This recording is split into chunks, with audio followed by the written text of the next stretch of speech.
spare rib. Back ribs are from the spine, spare ribs are from the side. So there's a lot of contention which do you like best. I'm going to show you how to buy the cheaper cut because spare ribs come in at half the price per pound. But I'm going to show you how to trim this up for a pretty presentation quality rack of ribs. The key is to learn a little pork anatomy. You'll actually see a fat line across the top.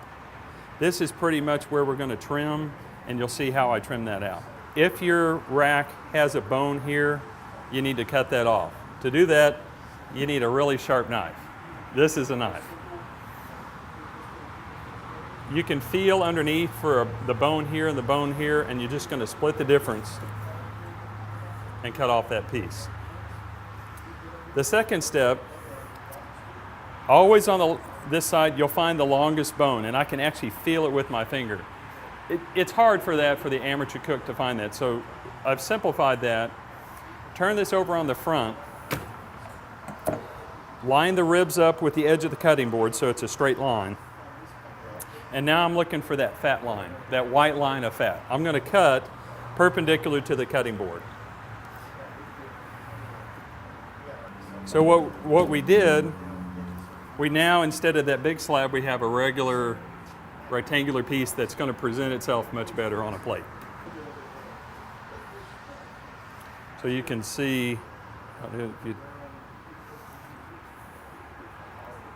now for me, at this point, just like we did with baby backs, I'm going to look for extraneous pieces. So over here, there's a whole section that has no ribs.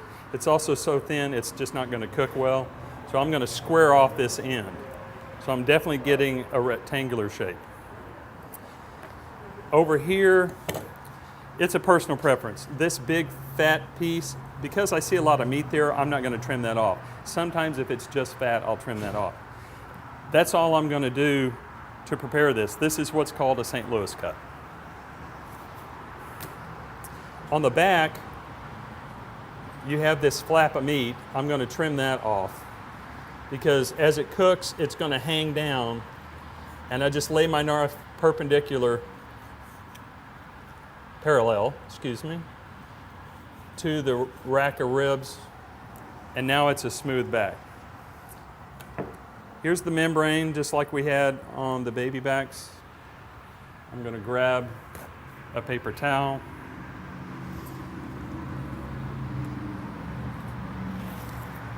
And pull that off.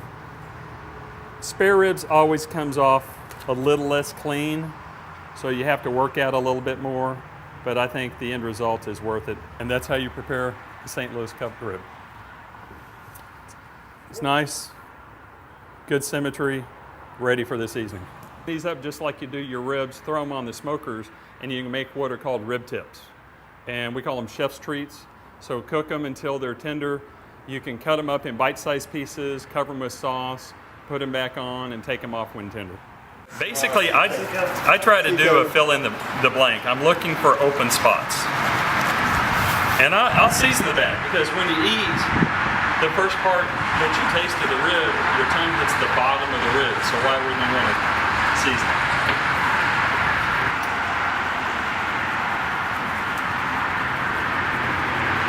We'll talk about rub selection in the class, but specifically always look at the ingredient label on your rub to see if it's primarily salt or sugar.